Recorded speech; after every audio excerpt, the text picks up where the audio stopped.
Presenta Catunasi, Terminal Cuenca del Plata. Jaume y Seré. Lo que hoy nos representa son los mismos valores que nos fundaron hace 60 años. Pronto, el préstamo de los uruguayos. Muy bien, seguimos en la mira, como les anunciábamos, vamos a tratar de explicar un poco y tratar de profundizar en esto que se ha llamado la ruta del dinero K y su patria uruguaya. Para eso tenemos como invitado, ya lo presentamos, a Nicolás Delgado, periodista del diario El Observador, que ha estado en la investigación de este asunto. Vamos a ver primero los videos que terminaron gatillando de alguna manera este último capítulo de esta saga del dinero K. Estas imágenes son de fines de 2012, de distintos días de octubre, noviembre y diciembre.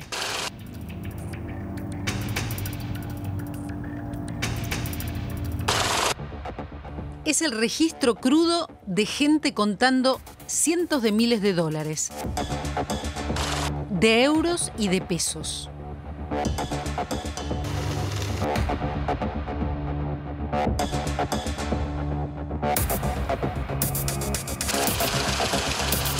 En esta mesa, por ejemplo, hay 3 millones de dólares. 3 millones de dólares.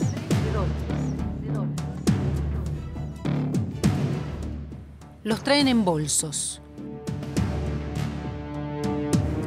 Y fíjense, son tan pesados, están tan llenos de billetes que los terminan arrastrando.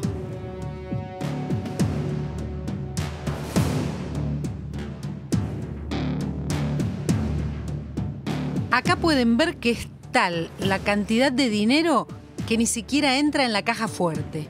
Por eso empiezan a apilar los fajos en el suelo.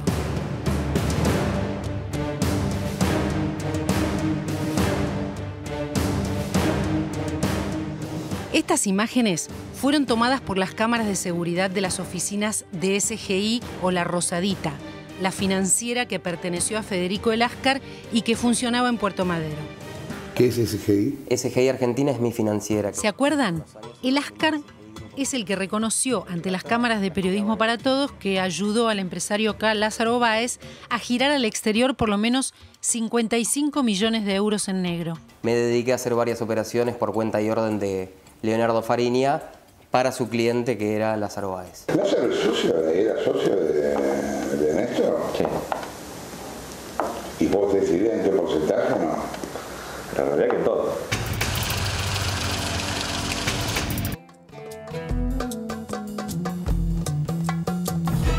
Muy bien, ahí veíamos esos videos de las cámaras de seguridad, la historia de la Nata cuando hizo aquellas cámaras ocultas. Marcela, hacenos un breve repaso de este vínculo con Lázaro Báez y cómo aparece Lázaro Báez. Bien, hay 3 personajes en esta historia que son los principales. Uno es el fallecido expresidente Néstor Kirchner, la expresidenta argentina Cristina Fernández y a quien veíamos en este tape, el empresario kirchnerista Lázaro Báez. Y el vínculo entre el matrimonio presidencial y este empresario argentino viene desde que asumió la presidencia aquel 25 de mayo de 2003 Néstor Kirchner, porque 17 días antes Lázaro Báez funda una constructora, Austral Construcciones, que durante la década kirchnerista, por llamarlo de alguna manera, los gobiernos tanto de Néstor como de Cristina, fue a quien se le adjudicó más licitaciones, en total por un monto de 800 millones de dólares. Se estima que 165 millones de dólares que se pagaron por rutas que luego nadie sabe dónde fueron construidas porque no se encontraron. Pero además está Otesur, ¿no? Sí, además había otras vinculaciones. Por ejemplo, el matrimonio Kirchner tiene 3 hoteles en la zona de El Calafate y parte del dinero que le llegaba a Lázaro Báez a través de las adjudicaciones que hacía el gobierno argentino le era devuelto, si se quiere decir, al matrimonio presidencial a través del alquiler de habitaciones en estos 3 hoteles que, para que se hagan una idea, entre 2010 y 2011, o sea, en un año, Lázaro Báez alquiló unas 1000 habitaciones en los hoteles de los Kirchner por un valor de 3.5 millones de dólares. El juez que investigaba esta trama, Bonadío, fue apartado de la causa, además, eso como para contextualizar desde el punto de vista judicial cómo va esta historia. Vamos a recordar cómo se empezaron a dar las primeras señales de que había vínculos con Uruguay. Uno imagina las típicas valijas grandes, oscuras, duras, no, eran bolsos falsos. No entran en una valija, plata negra. Esto era tanta guita que no entra en una valija. Eran bolsos y bolsos y bolsos. Para esto necesitas bolsos, pues estamos hablando de decenas de millones de euros. De euros, sí, en muy poco tiempo. Bueno, una vez que la plata estaba bajo control en Buenos Aires, viajaba en avión privado, en vuelos privados, siempre con poco control, al aeropuerto de Montevideo, en Uruguay. Entrás la plata al sistema bancario Uruguay y de Uruguay ahí sí sale electrónicamente a cuentas en Suiza. 2 diputados argentinos, Graciela Ocaña y Manuel Garrido, realizaron denuncias penales en ambos márgenes del Plata, donde mencionan otras empresas del grupo, algunas de las cuales están a nombre de Martín Báez, hijo del empresario kirchnerista. Estas firmas tienen una misma dirección, Luis Alberto de Herrera 1248, oficina 228, en el complejo del World Trade Center de Montevideo. De hecho, antes de que fueran bajadas de internet, todas utilizaban este mismo logo promocional con fotos de Buenos Aires, Panamá y Montevideo. Allí decían que se dedicaban a negocios en el mercado de capitales, utilizando zonas libres, entre las que mencionaba Panamá y a Uruguay.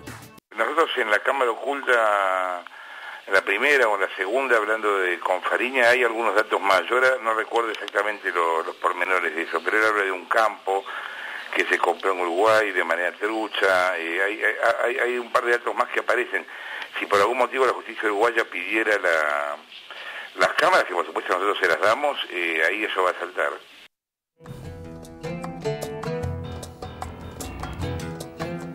Esta conversación es una conversación que tuviste vos con la Nata. Es una entrevista. Eso fue una entrevista. La Nata suelta la bomba en abril de 2013. Hace 3 años inaugura su programa Periodismo para Todos con 2 cámaras ocultas a Fariña y una entrevista con Federico Láscar, que era la que veíamos hace unos minutos, en la cual estos personajes contaban que habían lavado dinero para Lázaro Báez.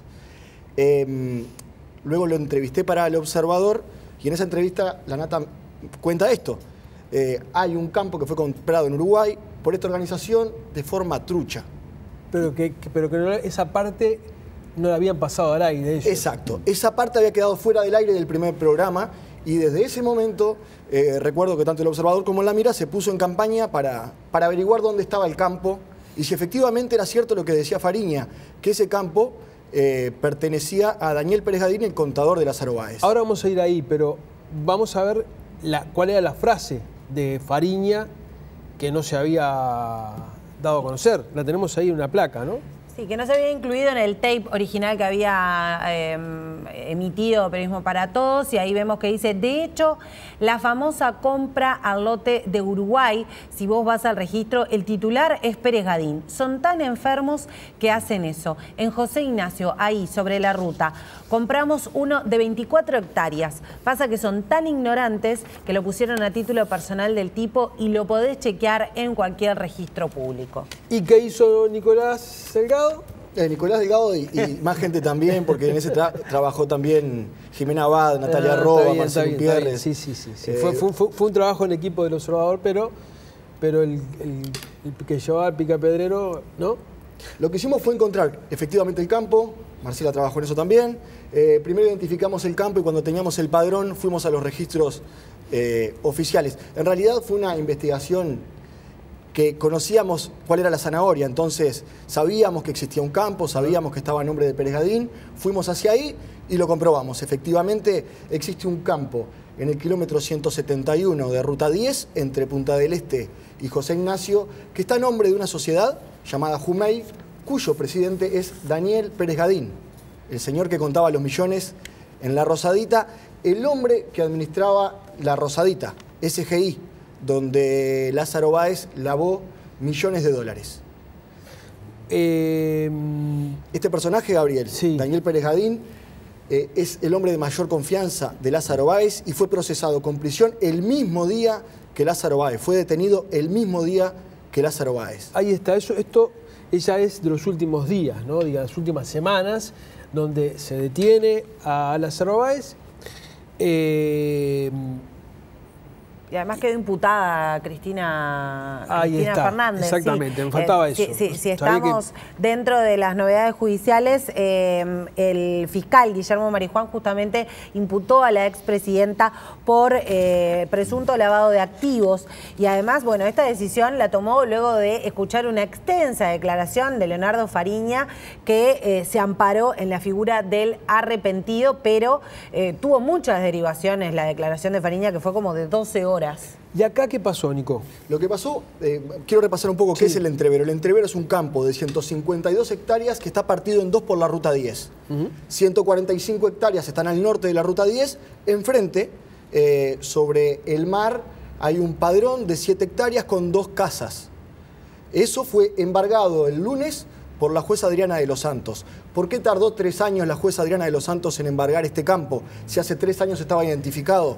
Porque necesitaba de un fallo judicial en Argentina que la habilitara a embargar. Lo primero que tenemos que aclarar, porque mucha gente, yo vi que el embargo es una medida cautelar, es decir, el campo sigue siendo de su propietario, digamos. Por supuesto. O sea, no es que el Estado uruguayo se apropió del campo. Exacto, lo que hizo la jueza pide no embargar. Ese campo no puede ser vendido ni alquilado, eso es la medida del embargo.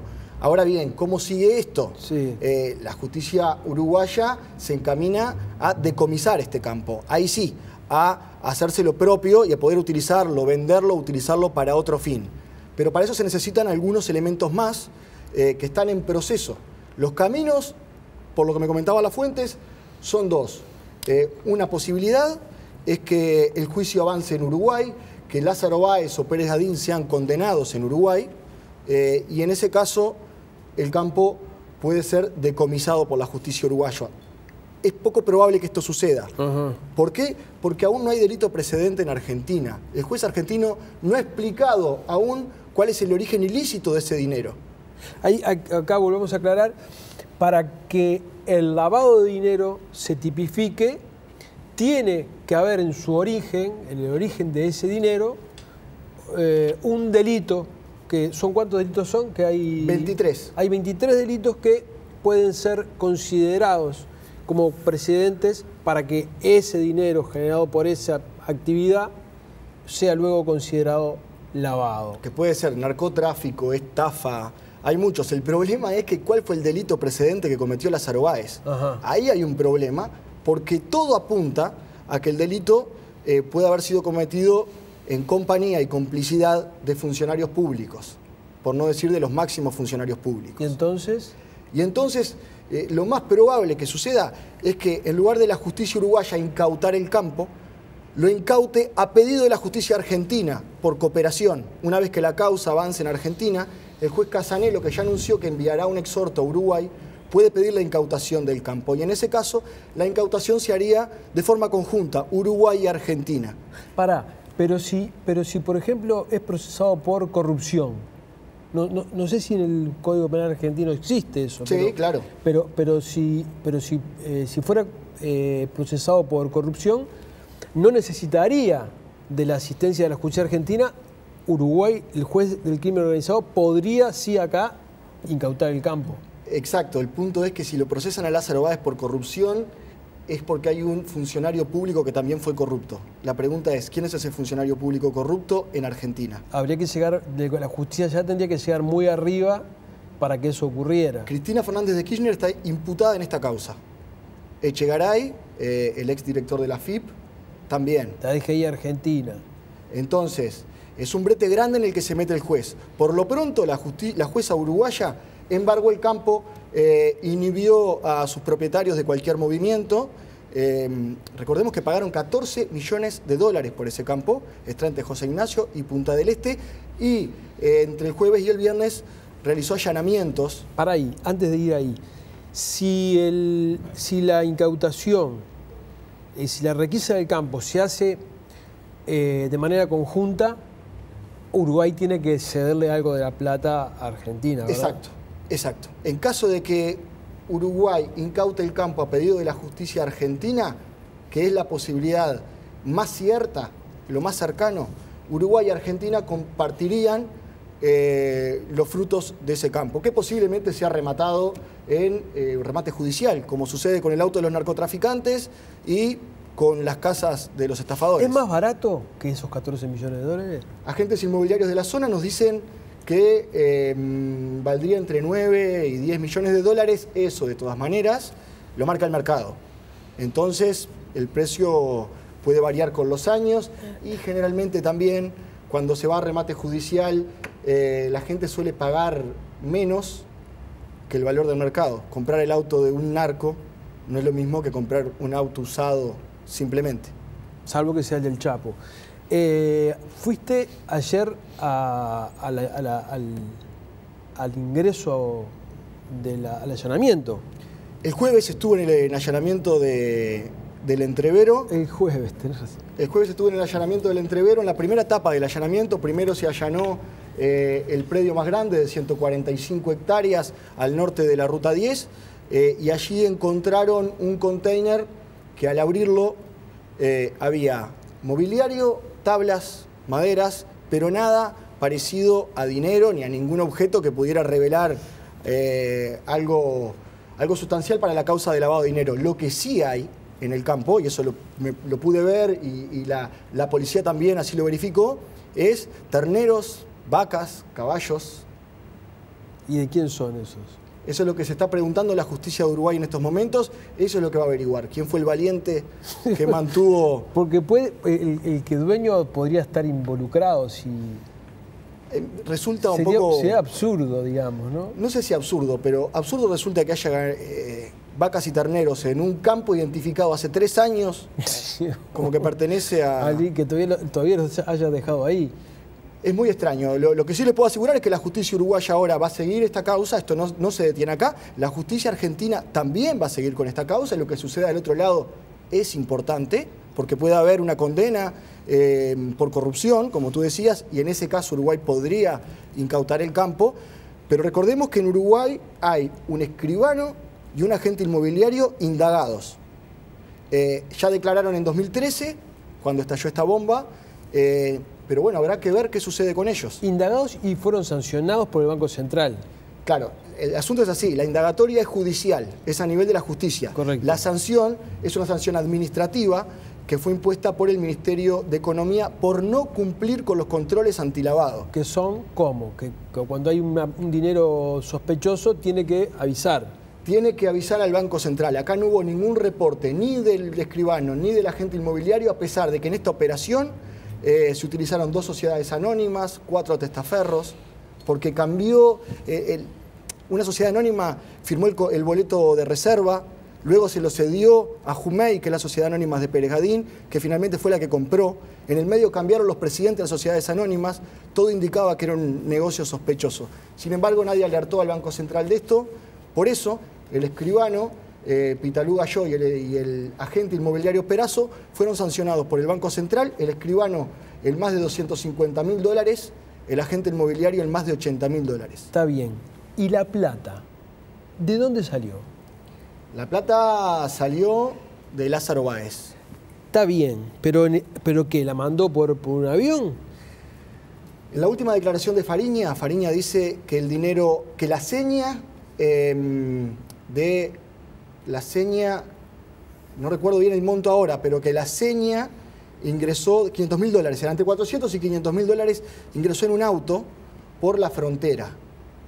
Luego hubo transacciones bancarias, eso está probado, nosotros accedimos a las escrituras en las cuales se habla de transacciones bancarias. También se habla en las escrituras de que parte del dinero, dice el escribano Pitalú Galló, y lo pongo entre comillas, fue pagado en el acto. Es una forma sutil de decir que fue pagado cash. Está, pero sí se habla en alguna parte de transacciones bancarias. Parte del dinero pasó por los bancos, indudablemente, por más de un banco. Y están sancionados el inmobiliario y el escribano y no hay ningún banco indagado acá. Esa es una buena pregunta. ¿Por qué los bancos en Uruguay suelen zafar de las sanciones en los casos de lavado de dinero que prueba la justicia? A ver, los bancos han sido sancionados por no cumplir controles antilavado. Lo que llama la atención es que en algunos casos notorios de lavado de dinero han ido a prisión, por ejemplo, un oficial de cumplimiento de un cambio que debe realizar los controles antilavado, pero en ese mismo caso hay dinero que pasa por el banco y el banco no ha recibido ninguna sanción. Tampoco los oficiales de cumplimiento de los bancos, tampoco los directores de los bancos. No hay ninguno. En todos los casos que hubo de lavado, no hay ninguno que involucre judicialmente, no administrativamente, judicialmente a un funcionario o a un jerarca o a un banco como tal. En este caso, por lo general no, y en este caso concreto fueron a declarar como indagados el agente inmobiliario, el escribano y no ha habido ningún funcionario bancario. Aún la causa continúa. Esto no termina acá, esto recién empieza y el juicio sigue en marcha de los dos lados del Plata. Si se complica, ¿volvés al programa? Sí, con mucho gusto. Muy gracias por haber estado. Gracias a ti. Nos vamos a hacer una tanda y ya volvemos.